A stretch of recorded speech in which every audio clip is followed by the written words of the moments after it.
Sería mejor que te murieras de una vez, la casa y el dinero serán nuestros. No eran las palabras de un ser humano, sino el siseo de una serpiente venenosa enroscándose en el cuello de su presa. Mi nuera se inclinó y me susurró al oído. El olor de su perfume caro se mezclaba con el antiséptico de la habitación del hospital. Mi hijo, mi mijo, estaba de pie junto a la puerta. No dijo ni una palabra, solo agachó la cabeza, dejando que su esposa humillara a su madre. Yo yacía allí, con las agujas de la vía intravenosa aún en mi mano, escuchando al doctor decir que solo me quedaban 3 días.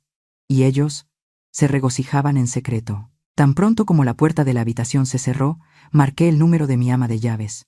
La necesito. Y si me ayuda esta vez, nunca más tendrá que volver a trabajar. Creen que estoy a punto de morir. Pero son ellos, los que no saben, que mis últimos alientos los sepultarán a todos. No aparten la vista, porque la verdad está a punto de ser revelada. Soy Arlesia, 62 años. La mujer que usó estas manos desnudas para levantar un imperio de las cenizas. Pero ahora, a sus ojos, solo soy una madre enferma, desechada cuando ya no tengo valor. La sala de cuidados intensivos de este hospital privado apestaba a un frío olor a desinfectante. El sonido del monitor cardíaco a mi lado parecía contar hacia atrás los momentos de mi vida. La puerta de la habitación se abrió de golpe, rompiendo esa tranquilidad. El sonido de tacones altos golpeando el suelo era estridente y autoritario. Mi nuera, Marcelia, entró, su perfume dominando el olor del alcohol medicinal hasta el punto de provocar náuseas. Se acercó a la cama, sin preguntar cómo estaba su suegra, si vivía o moría. En mi umbral entre la vida y la muerte, sacó un espejo para retocarse el maquillaje. «Vaya, esta base se está cuarteando», murmuró, con un tono tan casual como si estuviera de compras en el lujoso barrio de Polanco, en la Ciudad de México. Luego se inclinó. Una mano fría tocó mi frente. Usó la uña de su pulgar para presionar con fuerza mi cuero cabelludo, justo en la sien. Un dolor agudo. Estaba comprobando si este cadáver todavía reaccionaba. Apreté los dientes, tragándome el grito de dolor. Mantuve mi respiración superficial y débil. Luego tomó mi mano. Apretó con fuerza. La sangre retrocedió. Su crueldad no era ruidosa. Era sutil y maliciosa. Y entonces me susurró esas palabras al oído. Palabras que me despojaron del último rastro de humanidad que quedaba. Sería mejor que te murieras de una vez. Las lágrimas quisieron brotar de mis ojos, no por el dolor físico, sino porque mi corazón estaba siendo desgarrado. Pero el dolor más grande no provenía de Marcelia. Ese dolor estaba de pie junto a la puerta de la habitación. Luanio, mi hijo, el hijo por el que había dedicado toda mi vida a criar y educar. Ahora, estaba apoyado contra la puerta, mirando su teléfono con indiferencia, dejando que su esposa destrozara y humillara a su madre. Marcelia se volvió hacia su esposo, con voz áspera, agria como vinagre en mal estado. «Mira, todavía no se decide a irse. Nuestro plan de vender la casa no puede esperar más. El agente dijo que si no cerramos esta semana, el precio bajará». Contuve la respiración, esperando. Una débil chispa de esperanza todavía ardía en mí. «Luanio, hijo mío, di algo. Dile a tu esposa que se calle. Ven aquí y toma la mano de tu madre». Pero no. Levantó la vista, mirando hacia la cama. Aunque tenía los ojos cerrados, podía sentir su mirada. Una mirada sin calidez, sin compasión, solo molestia. Luego soltó una frase, suave pero afilada como un bisturí, que partió mi corazón en dos. «Mamá ya es vieja. Vivir unos días más en estado vegetativo solo traerá sufrimiento a sus hijos y nietos. Así que, acabemos con esto rápidamente. Acabemos con esto rápidamente». Esas palabras resonaron en mi cabeza. Mi hijo ya no me veía como su madre. Yo era un asunto que resolver, una carga de la que deshacerse. Justo en ese momento, la puerta se abrió de nuevo. Entró el doctor Corrales para dar la mala noticia. Solo le quedan unos 3 días. Sus órganos internos han fallado por completo. La familia debería empezar a preparar el funeral. El doctor negó con la cabeza y se fue. Los rostros de Luanio y Marcelia no cambiaron de expresión, como si todo estuviera dentro de su plan.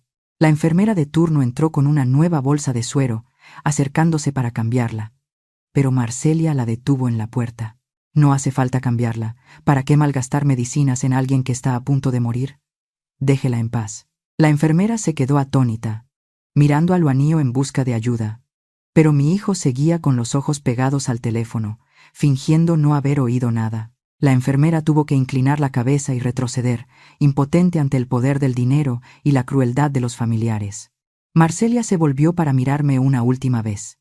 Luego tomó del brazo a Luanio, tirando de su esposo. «Vamos, cariño, aquí apesta, no puedo respirar». Luanio guardó el teléfono en su bolsillo, asintiendo dócilmente como un cachorro. «Sí, vámonos». La puerta de la habitación se cerró de golpe, como si cerrara de golpe toda mi vida, separándome del mundo exterior, separándome del hijo que amaba más que a mi propia vida. Solo quedaba yo, sola, abandonada. La habitación volvió a su aterrador silencio. Abrí lentamente los ojos. Levanté mi mano amoratada frente a mí, viendo cómo la sangre roja oscura había dejado de retroceder. Torcí los labios. Una sonrisa amarga pero decidida apareció en mi rostro demacrado. Alcancé el viejo teléfono de ladrillo escondido bajo la almohada. La pantalla se iluminó en la penumbra. El juego acaba de empezar, mis queridos hijos. Mamá no está muerta. Mamá vivirá, para enseñarles la última lección sobre el precio de la codicia y la traición. ¿Alguna vez has sido herido tan profundamente por tu propia familia que no puedes olvidarlo? Cuéntame tus historias de venganza. Estoy dispuesta a escuchar con todo mi corazón. Capítulo 2. Intenté incorporarme. El dolor de las innumerables agujas en el dorso de mi mano y los efectos secundarios de los sedantes manipulados me mareaban. Miré mis manos. El moretón dejado por las uñas de Marcelia era claramente visible, hinchado y doloroso. Suspiré, alcanzando el viejo bolso de tela en la mesita de noche. Dentro había un pañuelo viejo. Contenía toda mi vida. Me llevé el pañuelo a la nariz, inhalando profundamente. El aroma del pasado, el olor a suavizante barato mezclado con el sudor y el tabaco de Roberto, mi difunto esposo, parecía persistir.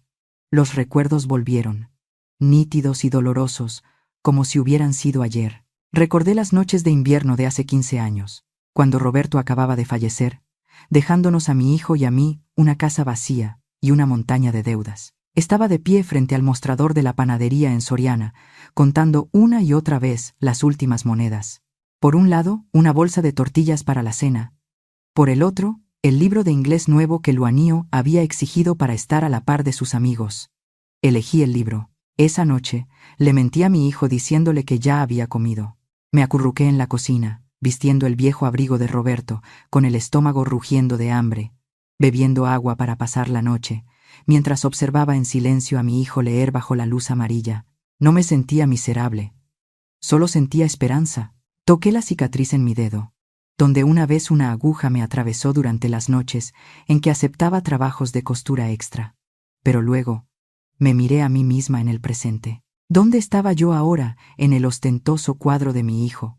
Solo una sombra acechando en la misma mansión que mi esposo y yo habíamos construido con sangre y sudor. Caminaba como una intrusa, temerosa de ensuciar el suelo, temerosa de interrumpir las fiestas.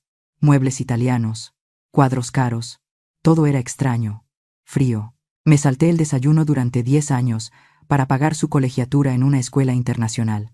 Ahora, él contaba hasta el tanque de oxígeno que respiraba, deseando mi muerte para ahorrar en gastos médicos. La puerta de la habitación se abrió suavemente. Me encogí, pensando que Marcelia había vuelto, pero no, era Ana, la joven enfermera de ojos grandes y redondos, que entraba tímidamente con una jarra de agua tibia humeante. Colocó la jarra con cuidado. Su mirada se detuvo en mi mano amoratada, llena de compasión. Me ayudó a sentarme, ajustó la almohada, me llevó el vaso de agua a los labios y susurró: «Señora, lo siento, la tratan muy mal. Beba un poco de agua tibia». Tomé su mano temblorosamente, cálida, suave, una chispa de vida que creía haber perdido hace mucho tiempo. Miré a los ojos de Ana, con la voz quebrada. «Gracias, niña, pero todavía no puedo morir. Este viejo árbol todavía tiene raíces profundas». Ana sonrió, recogió sus cosas y se fue en silencio. Me sequé las lágrimas.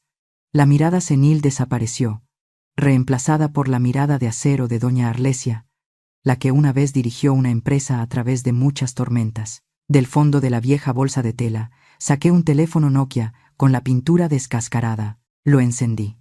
La batería todavía estaba llena. Mis dedos marcaron una serie de números que no me había atrevido a llamar en 5 años. El teléfono sonó. Alguien contestó de inmediato. «Habla Ofelia», dije. Mi voz ya no temblaba, sino que era firme. Un segundo de silencio. Luego, «Señora, ¿ha tomado una decisión?» Miré por la ventana. El sol se había puesto. En el cristal se reflejaba la sombra de una leona vieja que acababa de despertar. Sonreí levemente. «Prepara el coche. Y trae los documentos. El juego ha comenzado». Coloqué el teléfono sobre mi pecho. Mi corazón latía con fuerza. Afuera, un relámpago rasgó el cielo nocturno. La tormenta había llegado. Capítulo 3. El viejo Toyota de Ofelia avanzaba lentamente por las calles lluviosas de la Ciudad de México. Apoyé la cabeza en la fría ventanilla del coche, viendo cómo la lluvia se deslizaba como recuerdos rotos en mi mente. Ofelia conducía en silencio. Desempeñaba a la perfección el papel de una empleada doméstica obediente, pero su mirada en el espejo retrovisor era firme, ardiendo en silencio. «Señora, manténgase fuerte. Usted tiene el arma». Me miré las manos. La larga cicatriz en mi dedo índice se veía pálida bajo las luces de la calle. La froté suavemente. El viejo dolor de hace 25 años resurgió, arrastrándome al profundo abismo de la pobreza. Cuando Roberto se declaró en bancarrota. En aquel entonces, yo era Arlesia, una maestra en literatura que nunca había conocido el trabajo manual. Pero mi esposo quebró. Lavé platos en 3 salones de bodas, sumergiendo mis manos en fregaderos de agua turbia y espumosa, con el olor a sobras y a lejía barata golpeando directamente mi nariz. Cada plato es un peso, cada gota de sudor es un ladrillo para su futuro, me decía a mí misma, aunque mi espalda sentía que se iba a romper y mis piernas estaban entumecidas. No lo hacía por dinero, lo hacía por Luanío, y entonces esa fatídica noche de tormenta regresó. Luanío tenía 5 años. Estaba acurrucado en un viejo colchón en el suelo húmedo. Su cuerpo ardía como carbón. La fiebre alta le provocaba convulsiones, deliraba. En su delirio, no llamaba a su madre. Lloraba pidiendo sopa de crema de champiñones, un plato lujoso que había visto por casualidad en un comercial de televisión en casa de un vecino. «Mamá, sopa. Quiero sopa de crema. ¡Qué rica!».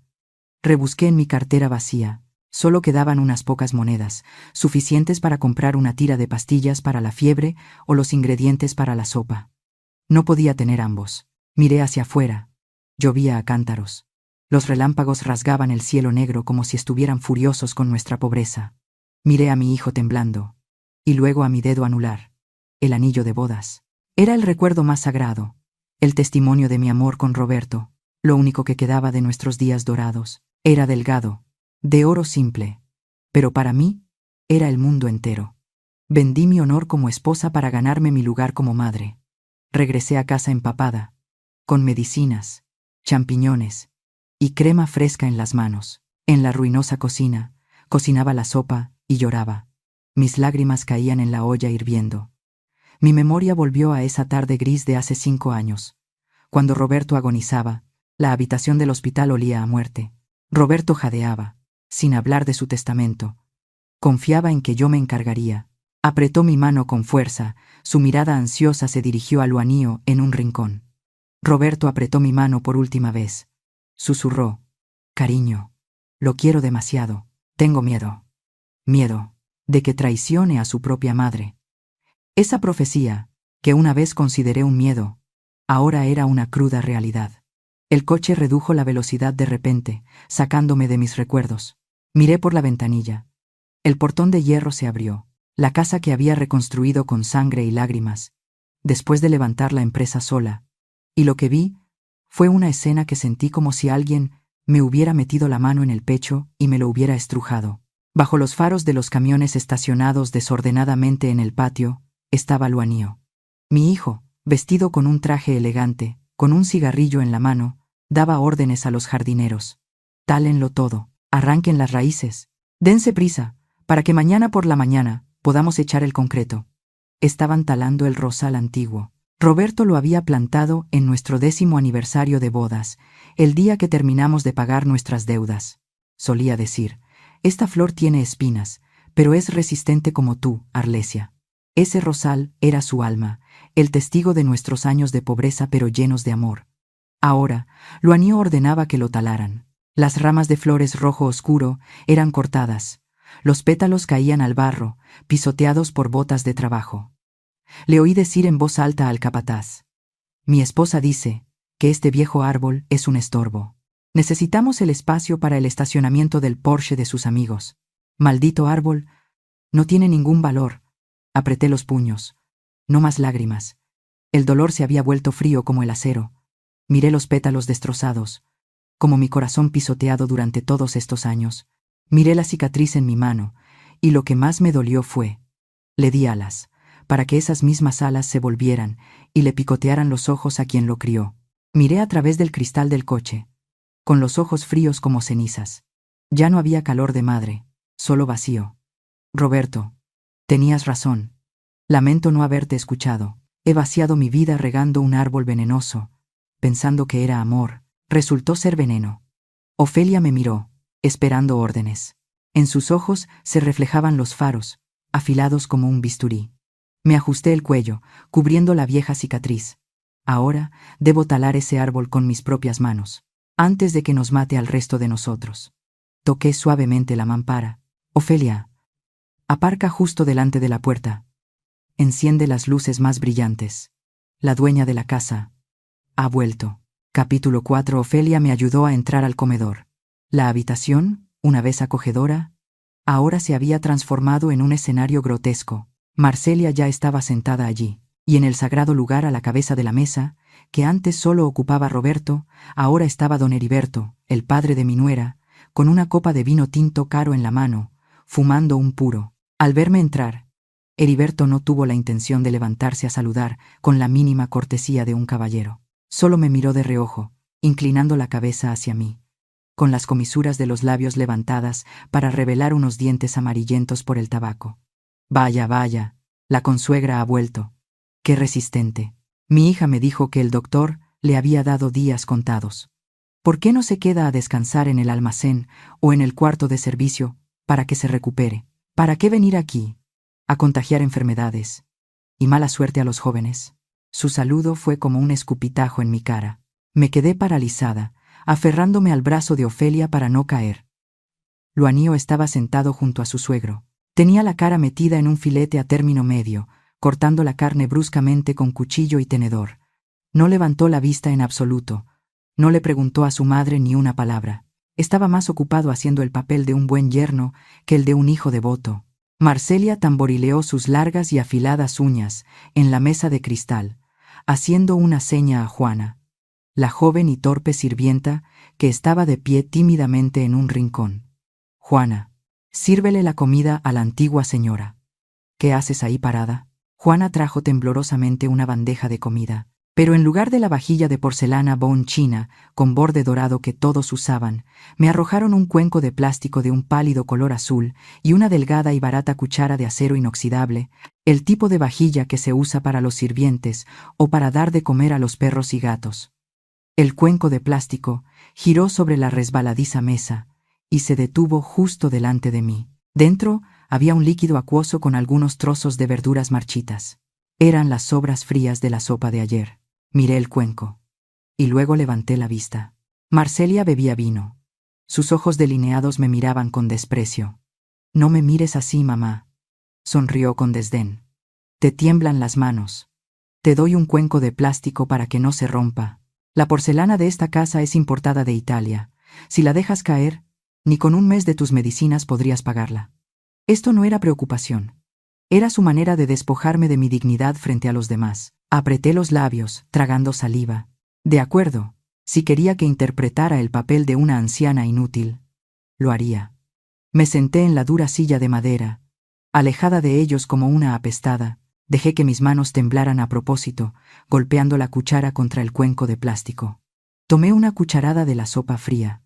El sabor agrio de la comida en mal estado me subió por la nariz. Don Heriberto se rió a carcajadas, sus michelines temblando. Se volvió hacia los jóvenes y dijo en voz alta: «Cuando ella se vaya, me quedaré con la habitación del segundo piso para mi bodega de vinos y puros. Tener a una anciana enferma allí deprime toda la casa». Me quedé helada. Esa habitación era donde Roberto y yo habíamos vivido, donde él exhaló su último aliento en mis brazos. Ahora, él quería convertirla en un lugar lleno de olor a alcohol y a hombres. Miré a Luanío con una mirada suplicante. «Mijo, por favor, puedes quedarte con la casa, con el dinero, pero no dejes que extraños pisoteen los recuerdos de tu padre». Dejó de masticar y levantó la vista. Esperaba una palabra de defensa. Pero no. Asintió a su suegro. «Sí, como usted disponga, suegro. Esa habitación huele a viejo. Afecta la buena suerte de mis negocios. Es mejor limpiarla por completo». El sonido de mi corazón rompiéndose resonó en mi cabeza, más doloroso que una bomba. No solo vendía la casa, vendía a su padre. Esas palabras fueron como un cuchillo envenenado, cortando el último hilo de amor maternal que quedaba. Fingí toser y accidentalmente volqué el cuenco de sopa. El líquido salpicó el mantel blanco y el vestido de Marcelia. «Vieja, inútil», gritó, con los ojos desorbitados, señalándome directamente. «¿Vives unos días más solo para ensuciar esta casa? ¿Por qué no te mueres de una vez?» Luanío también se levantó, con voz resentida. «Mamá, me avergüenzas. Vete a tu habitación». Avergonzado, por la madre que una vez se rompió la espalda limpiando para criarlo, por la madre enferma. Juana, con los ojos llorosos, corrió a ayudarme. No dije nada. Incliné la cabeza muy bajo, ocultando la mirada ardiente de odio. No lloraba. Estaba sonriendo. Sonriendo por mi propia estupidez. Me levanté. Mi apariencia temblorosa desapareció. Nadie se dio cuenta. Estaban demasiado ocupados con el mantel. Caminé como una criminal, expulsada de la cena familiar por mi propio hijo. Pero en mi mente, cada palabra, cada insulto de esos tres, estaba siendo grabado en piedra. Cuando la pesada puerta del comedor se cerró detrás de mí, separando dos mundos, todavía podía escuchar el tintineo de las copas de cristal y la risa salvaje de Heriberto desde adentro. «Bueno, olvidemos las trivialidades. Vamos, hijos, un brindis. Un brindis por nuestro futuro rico. Cuando este terreno se convierta en un proyecto, el dinero nos lloverá. Estamos a punto de salir de las deudas, hijos míos. Felicidades. Felicidades, papá. Felicidades a nosotros». Las voces de Marcelia y Luanío se unieron. Me quedé inmóvil en el pasillo oscuro. Ofelia salió de las sombras, tomándome del brazo de Juana. Hoy, no solo me arrojaron un cuenco de sopa fría, habían extinguido el amor familiar. Miré la puerta cerrada, una tenue luz amarilla se filtraba por la rendija. Su descaro había tocado fondo, y mi paciencia también acababa de agotarse. Susurré, mi voz más fría que el rocío de la noche: «Sigan bebiendo, porque esta es la última fiesta en la que se sentarán en esa mesa». Me di la vuelta y caminé directamente hacia la oscuridad, donde la verdad esperaba ser revelada. Capítulo 5. 2 de la mañana. El dormitorio estaba sumido en una densa oscuridad, ocasionalmente rasgada por los relámpagos fuera de la ventana. La lluvia azotaba el cristal con fuerza, pero era más soportable que el silencio opresivo que pesaba sobre mí. Me acurruqué en la cama de roble, abrazando con fuerza la foto de boda en blanco y negro de Roberto. Su sonrisa seguía siendo cálida, como si creyera en un hogar eterno, y yo yacía aquí, escuchando los pesados latidos de mi corazón. Ya no sentía dolor después de la humillación de la cena. Mi corazón quizás se había convertido en piedra. La puerta del dormitorio fue derribada de una patada. El pestillo de bronce cayó al suelo con un sonido seco. La luz del pasillo irrumpió, cegadora y brutal. Las sombras se alargaban, distorsionadas como monstruos. Marcelia estaba allí, con un fino camisón de seda color vino, cubriéndose la nariz como si mi habitación apestara a muerte. Detrás de ella estaban Luanío y dos desconocidos, musculosos, con rostros amenazantes. Me incorporé de un salto, la cabeza me dolía como si me la estuvieran martillando. Pero el miedo era mayor. Apreté la foto contra mi pecho, como un frágil escudo contra una manada de bestias salvajes. Luanío entró. Caminaba tambaleándose, apestando a alcohol fuerte. Sus ojos estaban inyectados en sangre, nublados, sin atreverse a mirarme directamente, con la vista clavada en la punta de sus zapatos. «Mamá, levántate». Su voz era pastosa, arrastrada, sonando a la vez cobarde y cruel. Los diseñadores de interiores. Eructo, quieren tomar medidas de esta habitación ahora mismo. Mañana temprano empiezan las obras. Mamá, ve a dormir temporalmente al almacén detrás del jardín. Me quedé helada. Miré a mi hijo, sintiendo como si estuviera escuchando el lenguaje de los demonios. Luanío. Mi voz temblaba. No de miedo, sino de incredulidad. Son las 2 de la mañana. Mira afuera, con esta tormenta. ¿Me echas a ese almacén ruinoso y con goteras? Estoy enferma. ¿Quieres matarme? Antes de que Luanío pudiera abrir la boca, Marcelia lo interrumpió. Su voz agria, chirriante como metal arañando un cristal. Que se muera donde le dé la gana. Se volvió hacia los 2 trabajadores y agitó la mano. Limpien toda esta basura. Tiren todo lo que sea viejo y apestoso, que no quede ni un pelo.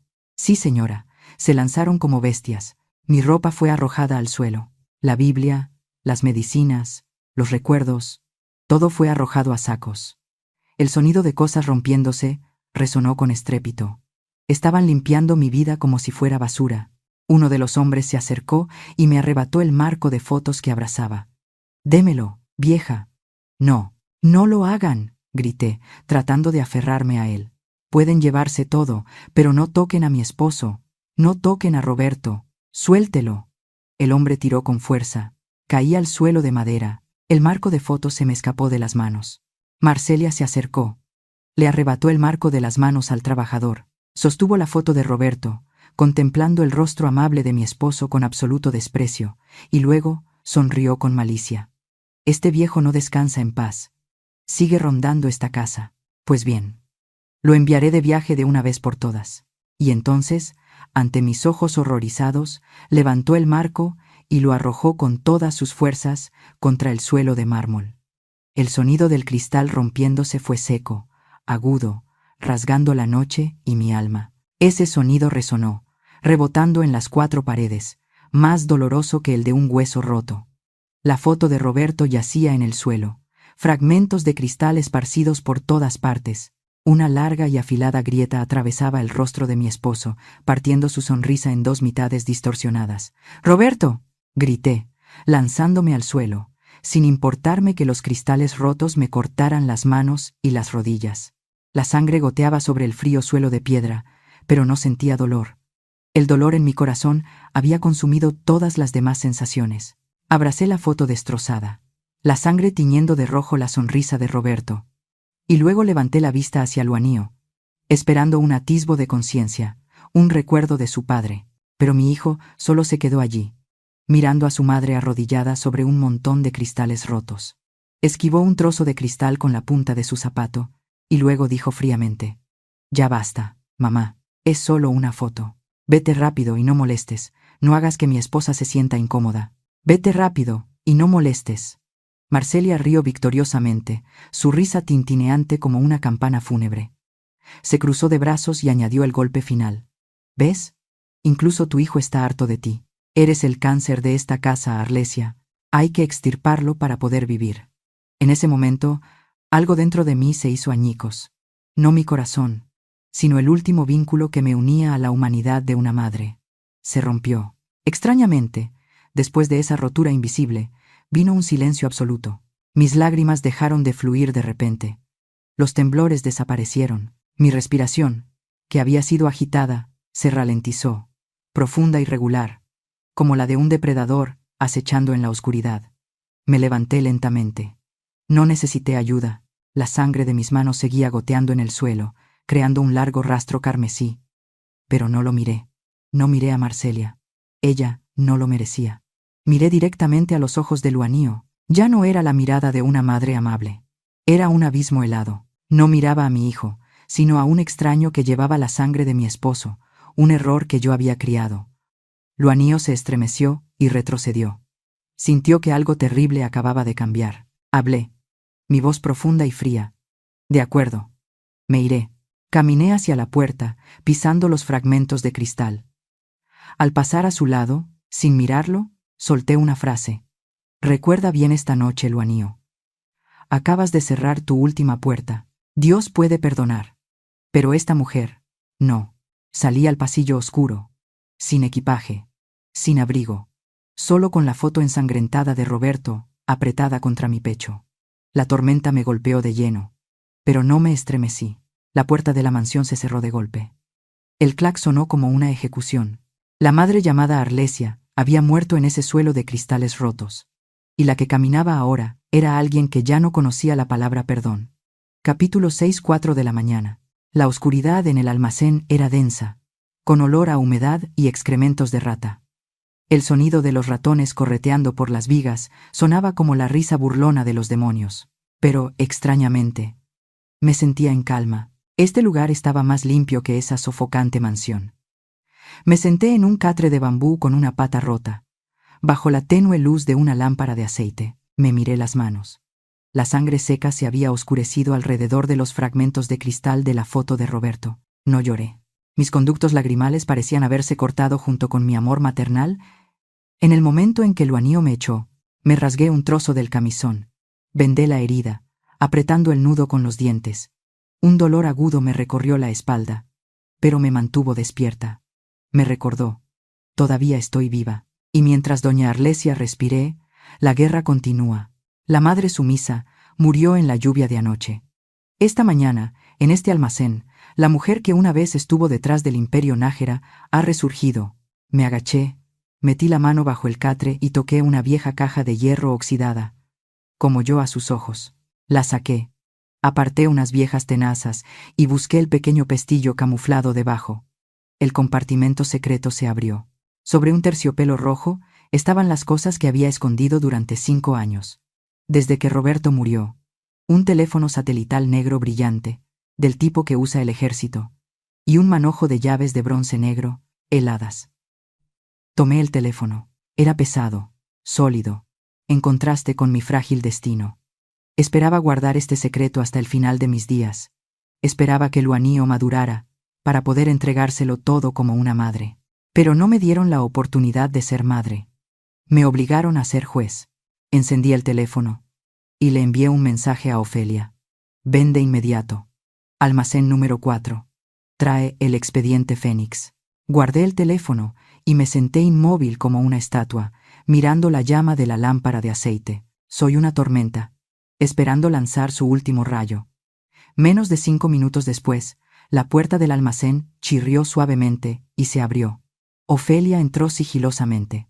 Se movía con ligereza, en silencio como un gato negro en la noche, sin pisadas, sin jadeos. Ofelia me vio sentada en el catre de bambú roto, con las manos vendadas, la ropa desaliñada. Ni una palabra de compasión, solo una mirada llena de respeto. Sabía que una leona, incluso herida, sigue siendo una leona. Se arrodilló sobre una rodilla en el suelo de tierra y me ofreció una carpeta de cuero. Señora, todo está listo. El sistema de microcámaras ha grabado todo durante los últimos 3 meses. La escena en que el joven señor la echó. La señorita Marcelia rompiendo la foto del señor. Imagen y sonido claros. Asentí levemente, mis labios se curvaron en una fría sonrisa. Bien. Guárdalo bien. Es el billete de ida al infierno para ellos. Abrí la carpeta. El olor a papel viejo y tinta regresó. Familiar. Dentro estaba el testamento original de Roberto, nunca revelado, y también un poder notarial que me otorgaba la propiedad del 60% de las acciones, todos los bienes inmuebles, incluida esta mansión, a mi nombre. Pensaban que Roberto murió sin dejar nada. Se equivocaron. Me lo dejó todo a mí. Con una advertencia. Entrégaselo solo cuando sea digno. Si no, úsalo para protegerte. Acaricié suavemente la firma de mi esposo. Roberto, ¿viste tan lejos? Tomé el teléfono satelital y marqué un número encriptado.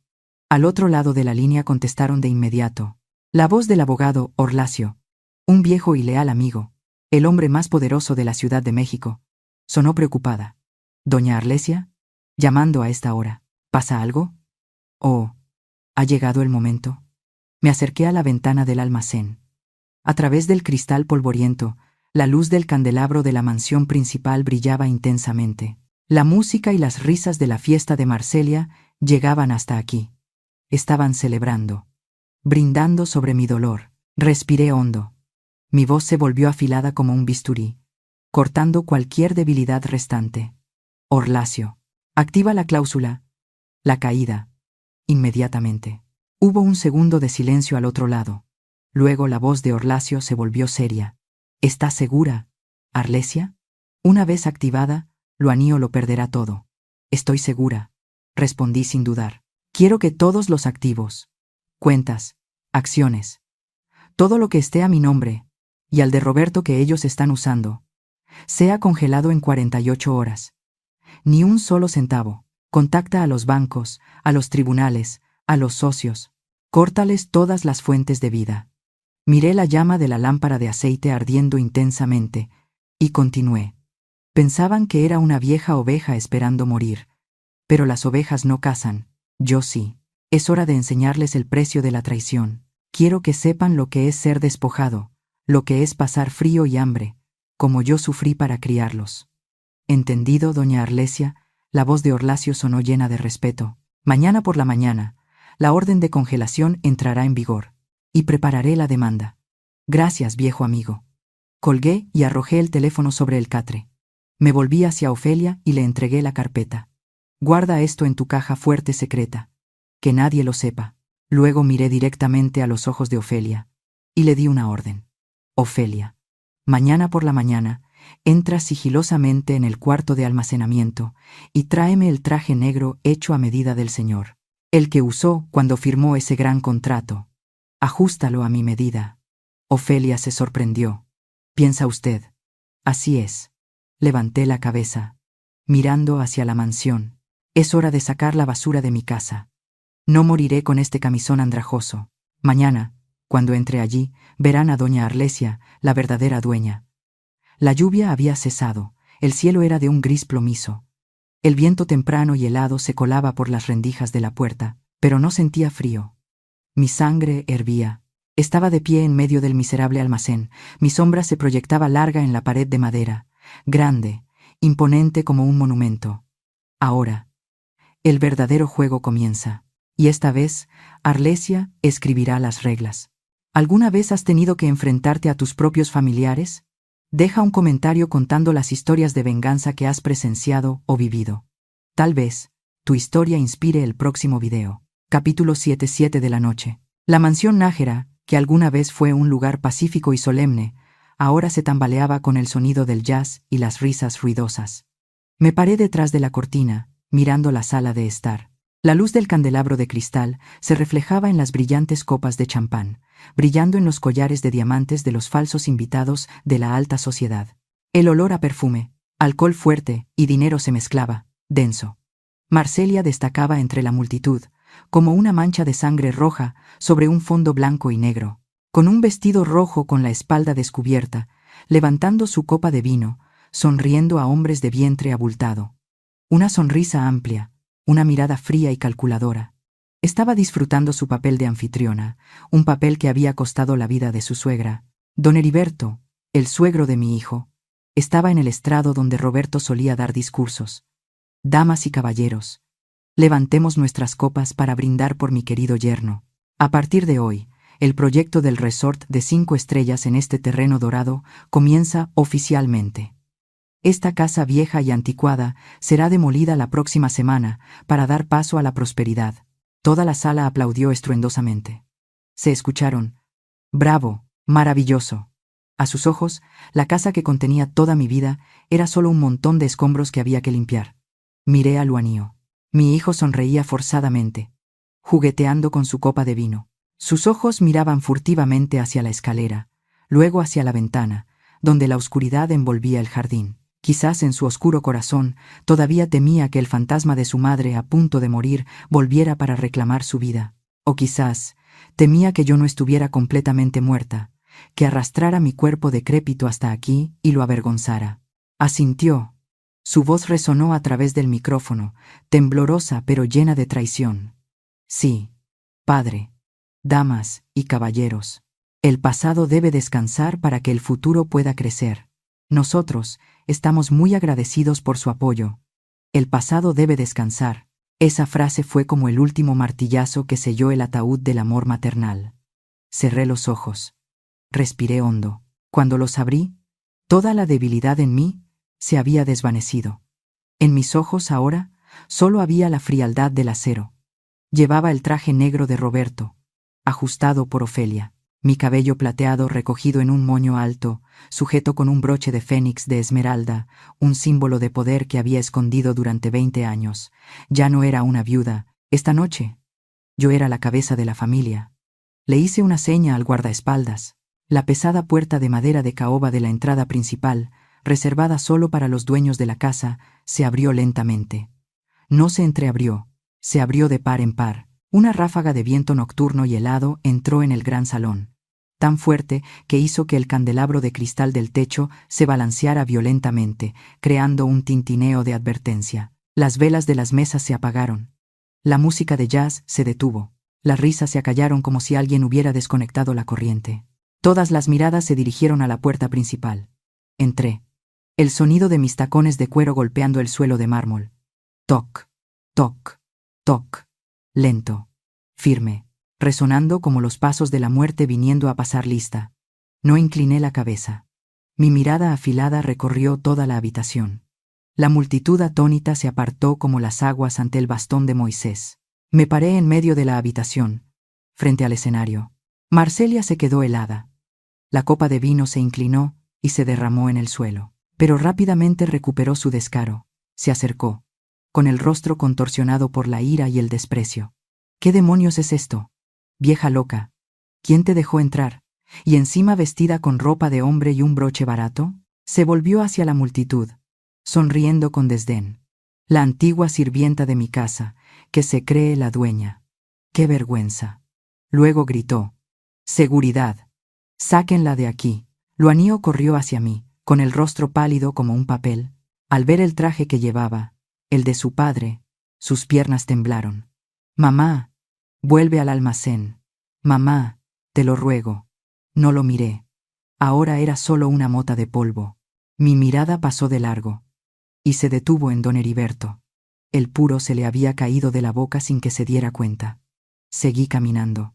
Marcelia intentó levantar la mano para detenerme, pero cuando mi mirada se encontró con la suya, una mirada fría, cruel y llena de instinto asesino, retiró la mano como si se hubiera quemado. Mi sombra se proyectaba larga en el suelo, devorando su arrogante sombra roja. Me paré frente a don Heriberto y mi nuera, y sonreí. Una sonrisa suave, pero que no llegaba a mis ojos. El fondo de mis ojos era hielo eterno. ¿Son tus invitados, Marcelia?, pregunté. Mi voz profunda, pero resonando en la silenciosa habitación. Pensé que esta era mi casa, la tierra del linaje Nájera. Y ustedes, solo son invitados no deseados, bebiendo mi vino, comiendo mis pasteles y soñando fantasías sobre mi sudor. Don Heriberto se puso rojo de ira. El nuevo rico se sintió ofendido. Bajó del estrado, levantó la barbilla e intentó usar su vozarrón de hombre con dinero para intimidarme. «Estás senil, Arlesia. Luanio ya firmó los papeles de la transferencia. El contrato con mis socios ya está sellado. Ahora solo eres una arrimada, una carga para esta casa. No me hagas usar la fuerza y echarte a la calle ahora mismo, que sería un escándalo». La tensión era palpable. La multitud contuvo la respiración. Todas las miradas se centraron en la pobre viuda y el poderoso magnate. Luanio estaba acurrucado en un rincón, con la cabeza entre las manos, desesperado. No me inmuté, me ajusté lentamente el puño del traje, un gesto tan tranquilo como si estuviera quitando una mota de polvo. Miré directamente a los ojos de mi consuegro. Mis ojos se clavaron en su oscura alma, y le hice una pregunta suave pero que helaba la sangre. «Señor Heriberto, usted es un hombre de negocios experimentado. Tiene la costumbre de celebrar la victoria, de dar fiestas grandiosas sin comprobar primero si el caballo que monta es un pura sangre o solo un viejo burro pintado». Heriberto se detuvo. La sonrisa en sus labios se desvaneció. Una vaga inquietud comenzó a invadir su mente. «¿Qué? ¿Qué estás diciendo?». No le di tiempo a pensar. Me volví bruscamente para mirar a Luanio y Marcelia. Mis ojos ahora ardían con la furia de una diosa de la justicia. «¿Justicia?», ofendida. «¿Y ustedes, hijos?». Bajé la voz, cada palabra saliendo como una bala de plomo. ¿Realmente pensaron que una leona vieja que yace quieta, con los ojos cerrados, ¿Significa que ha perdido todos sus dientes y ha olvidado cómo desgarrar a su presa? Marcelia retrocedió un paso, con el rostro pálido. ¿Qué?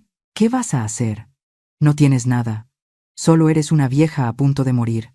Sigue riendo, Marcelia. Disfruta de esa copa de vino. Metí la mano en el bolsillo interior de mi chaqueta. Un movimiento lento y amenazador. Porque esa sonrisa es lo único que les quedará después de esta noche. Es hora de quitarles esa máscara de falsa moralidad. Saqué un pañuelo blanco, el que había bordado durante las largas noches de espera para este momento, y lo dejé caer suavemente al suelo. Era la señal. Desde la oscuridad del pasillo detrás de mí, resonó el sonido de pasos firmes. No de una persona, sino de un ejército. El abogado Orlacio salió, con un maletín de cuero negro en la mano, seguido por 4 guardaespaldas altos y el jefe de la policía de la ciudad. La fiesta había terminado. Sonreí. La sonrisa del cazador cuando la trampa se ha cerrado. Bienvenidos a la verdadera fiesta. Capítulo 8. Un clic seco sonó de mi mano, pequeño pero afilado como una navaja, interrumpiendo la fiesta de vanidad. Desde las 4 esquinas de la habitación, 4 guardaespaldas con traje negro y gafas de sol salieron, bloqueando todas las salidas. El aire se congeló. Las sonrisas sociales desaparecieron instantáneamente. El abogado Orlacio avanzó desde atrás, su rostro ahora tan frío como el de un verdugo. Llevaba un maletín de piel de cocodrilo. Lo golpeó con fuerza junto a la torre de copas de champán. El impacto hizo temblar la mesa. La copa de Marcelia se le resbaló de la mano y se hizo añicos en el suelo de piedra. El champán salpicó sus zapatos, pero Marcelia no se atrevió a moverse. Me quedé quieta, con los brazos cruzados, mirando directamente a los ojos de la bandada de buitres. La arrogancia se desvaneció, reemplazada por un pánico que se extendió rápidamente. Era hora de bajar el telón. Orlacio abrió el maletín y sacó un documento con el sello rojo de la Corte Suprema. Su voz resonó como un trueno, decisiva, sin dejar lugar a dudas. Por favor, mantengan el orden. Según el testamento secreto del difunto presidente Roberto Nájera y el poder notarial más reciente, firmado por la señora Arlesia esta mañana, les informó. Todos los activos, incluyendo la mansión, los terrenos, el 60% de las acciones del grupo Nájera y los fideicomisos, ahora pertenecen exclusivamente a doña Arlesia Nájera Montenegro. Hizo una pausa, miró a Luanio y luego dio el golpe de gracia. Cualquier transacción realizada por el señor Luanio o el señor Heriberto sin la firma de la señora Arlesia es nula y constituye un fraude. La sala estalló. Los flashes de las cámaras parpadearon sin cesar. Los invitados de la alta sociedad cotilleaban como si se tratara del escándalo del siglo. Luanio se quedó petrificado, con el rostro pálido. Tartamudeó y luego gritó. «¡Imposible! Papá me lo dejó a mí. Mamá solo tenía su pensión. Ella es solo un ama de casa». No respondí. Me acerqué a la silla presidencial de terciopelo rojo, donde don Heriberto acababa de presumir de su proyecto de fantasía. Se levantó de un salto y retrocedió, cediéndome el lugar. Me senté, con la espalda recta, crucé las piernas y coloqué las manos en los reposabrazos. Este trono nos pertenecía a Roberto y a mí. Miré a Luanio, que temblaba.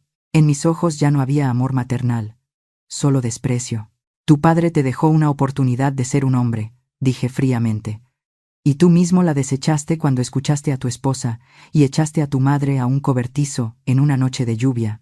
Tomé la carpeta Fénix de las manos de Ofelia y la arrojé con fuerza sobre la mesa. Los papeles volaron como mariposas negras. Fotos de Marcelia siendo infiel en el coche comprado con el dinero de su marido. Extractos bancarios que mostraban la malversación y los sobornos de don Heriberto.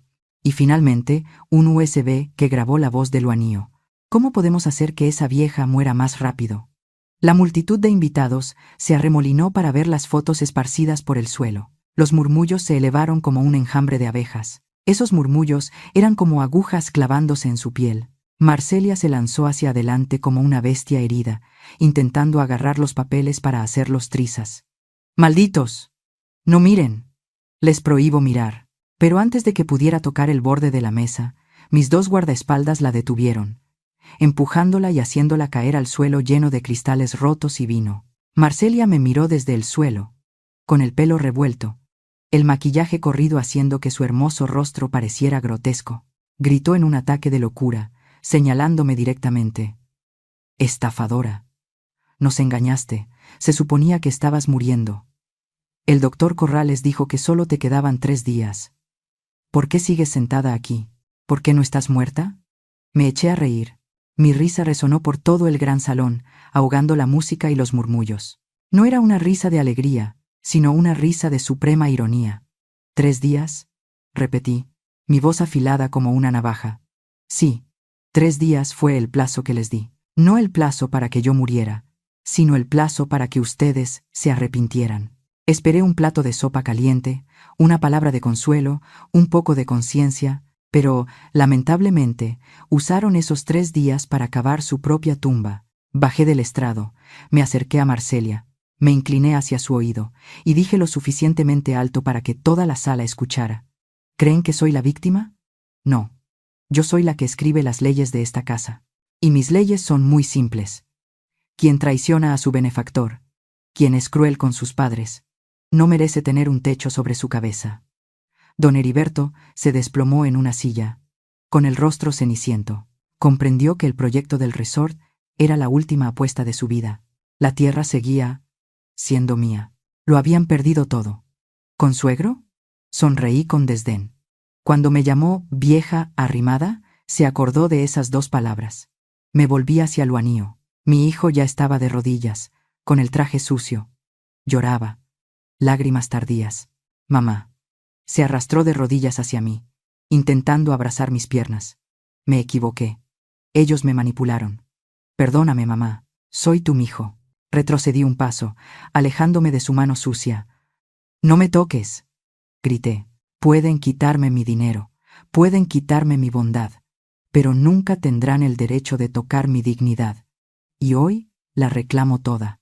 Me volví hacia el jefe de los guardaespaldas y ordené con firmeza, sin la menor vacilación.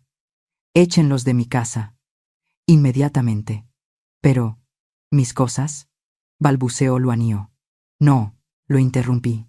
No se les permite llevarse nada. Ropa, joyas, coches, teléfonos, todo lo que fue comprado con el dinero de mi esposo, debe quedarse. Incluso los zapatos que llevan puestos. ¿Qué? Gritó Marcelia. ¿Me vas a hacer ir descalza? Así es. La miré directamente a los ojos, con una mirada ardiente de justicia.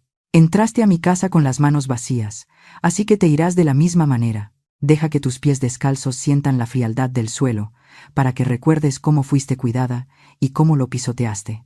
A mi orden, los guardaespaldas avanzaron, arrastraron a Marcelia y Heriberto hacia la puerta como si fueran sacos de basura. Luanío fue sujetado por 2 hombres grandes y arrastrado por el brillante suelo. «Mamá, mamá, no hagas esto». Los gritos de Luanío resonaron, patéticos y cobardes, pero no me volví. Estaba de pie en medio de la suntuosa sala de estar, rodeada de invitados que contenían la respiración, aterrorizados. Estaba de pie sobre las ruinas de la fiesta, entre cristales rotos y charcos de vino. Levanté la cabeza y respiré hondo. El olor a perfume falso se había ido, dando paso al olor de la cruda verdad. Arlesia, la madre débil, había muerto. La mujer que estaba aquí era la dueña de su destino. Miré a los que eran arrojados por la puerta, a la noche oscura de afuera, y supe que su castigo apenas comenzaba. «Cierra la puerta», le dije en voz baja a Orlasio, «y cambia todas las cerraduras». La puerta se cerró de golpe una vez más, pero esta vez yo era la que se quedaba dentro del calor, mientras que ellos eran los abandonados en la tormenta. Capítulo 9. El sonido de las sirenas de la policía rasgó la noche, ahogando la música de jazz que aún persistía. Las luces azules y rojas parpadeaban, iluminando una sala de estar en caos, con copas rotas y rostros pálidos de horror. Hace 30 minutos eran reyes y reinas. Ahora solo eran personas acorraladas. La puerta principal se abrió de golpe. Un equipo de policía irrumpió. Nadie los había llamado. Fue el resultado del expediente que el abogado Orlasio había enviado por orden mía. Al frente estaba el capitán Ramírez, un antiguo compañero de armas de mi esposo. Don Heriberto, el que acababa de presumir de su proyecto de resort millonario, palideció, Retrocedió y derramó una botella entera de vino tinto sobre su chaleco blanco, como una mancha de sangre.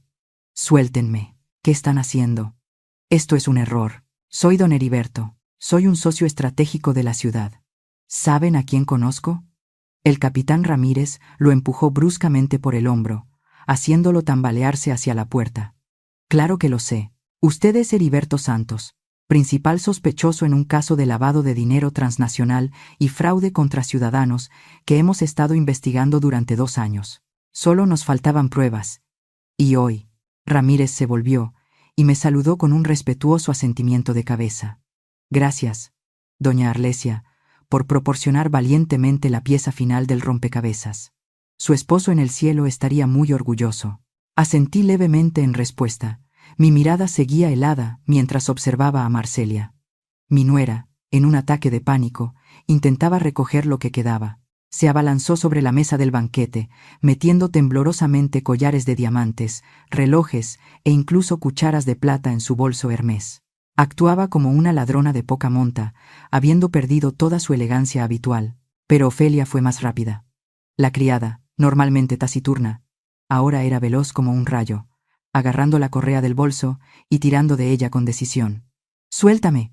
¡Vieja bruja!», gritó Marcelia, arañando la mano de Ofelia con sus uñas. Ofelia no se inmutó. Sus ojos miraban directamente a Marcelia, brillando con la severidad de una guardiana de la justicia. «Esto es propiedad de la señora Arlesia. No tienes derecho a llevarte ni una mota de polvo». La gruesa capa de maquillaje de Marcelia estaba corrida por las lágrimas y el sudor. El rímel le corría por las mejillas en feas rayas negras. Su hermoso y arrogante rostro estaba ahora distorsionado, grotesco como una pintura defectuosa desechada. «Suéltame. Yo soy la dueña de esta casa. No me voy a ninguna parte. Esta es mi casa», gritaba y se debatía. Pero 2 policías mujeres se acercaron y le sujetaron los brazos a la espalda. «Señorita Marcelia, está usted arrestada por complicidad en fraude e intento de asesinato de la señora Arlesia Nájera mediante el cambio de su medicación. Tiene derecho a guardar silencio». «¿Intento de asesinato? No, yo no lo hice. Fue ese viejo doctor. Fue mi esposo. Soy inocente», gritaba, negándolo todo, dispuesta a traicionar a cualquiera para salvarse. En el momento en que la arrastraban hacia la puerta, el tacón de 10 centímetros de su zapato de diseñador se enganchó en el borde de la alfombra y se rompió. Cayó de bruces al suelo, sus rodillas golpeando con fuerza los fragmentos de cristal. Allí yacía, patética, humillada, gimiendo de dolor. Observé la escena, sin sentir la más mínima compasión. Los vi retorcerse como peces fuera del agua, sintiendo solo asco por el afecto que una vez ciegamente les había dado a estos traidores. «No intentes negar tu culpa, Marcelia», dije con voz fría. «Las pastillas falsas que me obligaste a tomar, las he guardado una por una. La justicia puede tardar, pero siempre sabe la dirección exacta de los malvados». Finalmente, mi mirada se posó en Luanío. A mi hijo no lo esposaron de inmediato. Estaba solo en medio de la habitación, temblando como una hoja seca en una gran tormenta. Vio cómo se llevaban a su suegro, vio cómo arrastraban a su esposa como a un perro callejero, y luego se volvió lentamente para mirarme. Yo estaba allí, con los brazos cruzados, erguida como una estatua de Némesis, la diosa de la retribución. Luanío se arrodilló. Sus rodillas golpearon con fuerza el suelo de piedra, produciendo un sonido agudo. Ya no podía levantarse.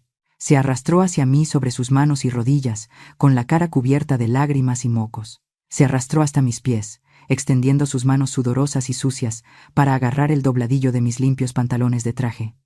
«Mamá, mamá, sálvame, habla con ellos.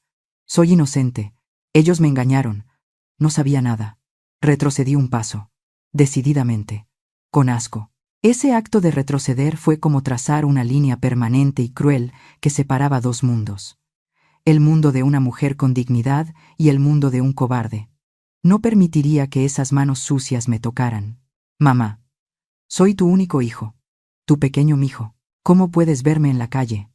Sollozó. Su llanto sonaba verdaderamente patético, pero para mis oídos era solo el gemido de una bestia acorralada que intentaba explotar la compasión. Miré al hijo que una vez llevé en mi vientre. por el que pasé noches en vela abanicándolo cuando tenía fiebre, por el que vendí mi anillo de bodas para comprarle sopa. Mis ojos ya no tenían chispas de ira, ni dolor. Estaban vacíos. Solo quedaba lástima por una criatura cobarde y sin espinas. No me eches. No tengo a dónde ir. Lo siento. Por favor, perdóname. Permanecí en silencio durante un largo rato. El ambiente se volvió pesado, sofocante. Solo resonaba el sollozo del perdedor. Luego hablé. Mi voz profunda y resonante. Tan profunda como el toque de difuntos de una relación muerta. No me llames madre. Luanio levantó la cabeza, atónito. La madre amable y tolerante que conocías murió en esa noche de tormenta cuando la echaste al almacén. Murió de frío. Murió de un corazón roto. La persona que está frente a ti ahora, Luanio, es solo la acreedora de tu vida. Le hice una seña al guardaespaldas para que abriera de par en par la puerta principal por última vez.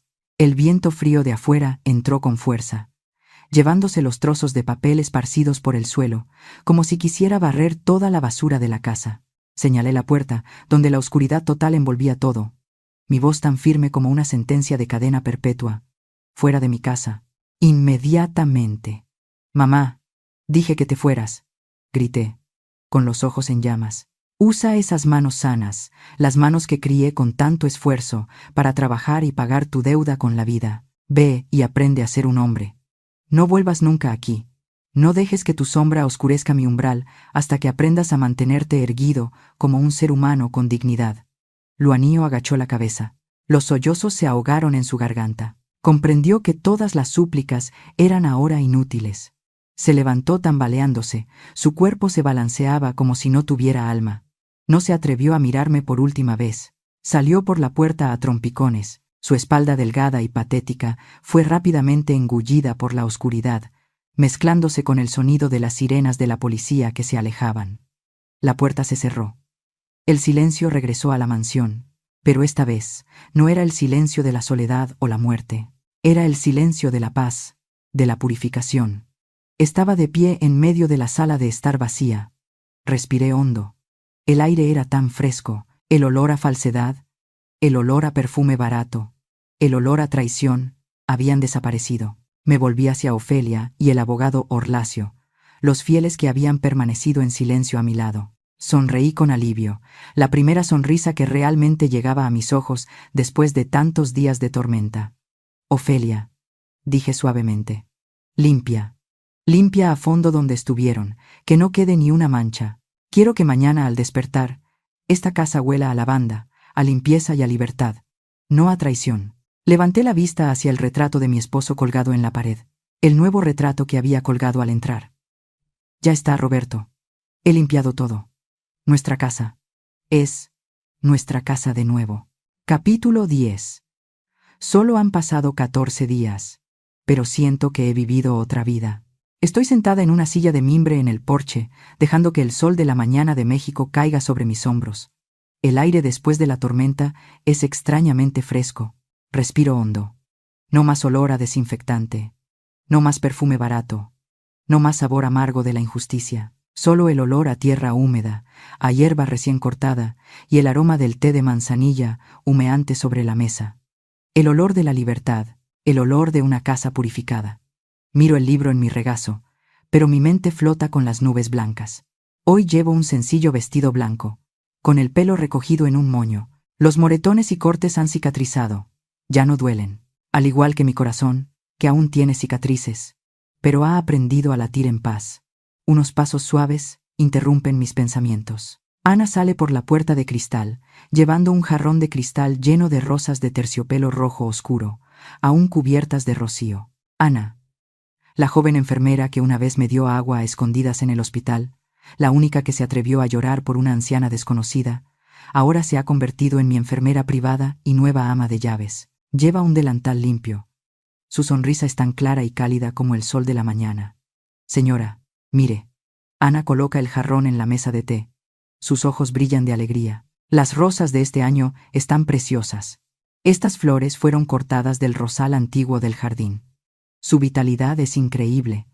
El otro día parecía que la sierra lo había cortado, pero después de la lluvia ha brotado con más fuerza que nunca. Toco suavemente un pétalo suave como el terciopelo. El rojo de las flores resplandece sobre el mantel blanco, creando un hermoso contraste. Es la rosa Don Juan que plantó mi esposo Roberto. Luanio había ordenado que la talaran porque la consideraba espinosa y un estorbo. Pero se equivocó. No sabía que las cosas con espinas son las que saben sobrevivir en el desierto. Le sonrió a Ana. Mi voz es suave pero impregnada de reflexión. Así es, niña. Las plantas son como las personas. Mientras tengamos el valor de eliminar las plagas que nos carcomen, de cortar las ramas enfermas, el árbol se levantará para recibir el sol. El renacimiento a veces comienza con el corte más doloroso. Ana asiente. Me sirve más té caliente en la taza y se retira en silencio, devolviendo la tranquilidad al jardín. Un momento después, se acerca Ofelia. Ya no tiene el aire taciturno y misterioso de una espía en la sombra. Hoy Ofelia viste un impecable uniforme de ama de llaves, con una delgada carpeta en la mano. Doña Arlesia, informa Ofelia, su voz llena de respeto. Todos los trámites están completos. Todos los bolsos de diseño, las joyas y los coches deportivos de lujo que dejaron la señorita Marcelia y el joven Luanio han sido subastados. Bebo un sorbo de té. El dulce sabor se extiende por mi lengua. ¿Cuál fue el resultado? Una cifra enorme, señora. Sonríe Ofelia. Y según sus órdenes, todo el dinero ha sido transferido directamente a la fundación benéfica que lleva el nombre del señor. La Fundación Roberto Nájera. Apoyo a ancianos desamparados. Esta mañana, el director del asilo de ancianos llamó para agradecer. Dijo que el dinero es suficiente para construir un nuevo pabellón y comprar medicinas para cientos de ancianos abandonados por sus hijos. Asiento con satisfacción, dejando la taza de té. Mi corazón se siente ligero. Las cosas frívolas y lujosas, una vez compradas con la astucia y la codicia de mi nuera, finalmente han encontrado su verdadero valor. Han sido purificadas para convertirse en caridad. Esa es la venganza más dulce que les doy.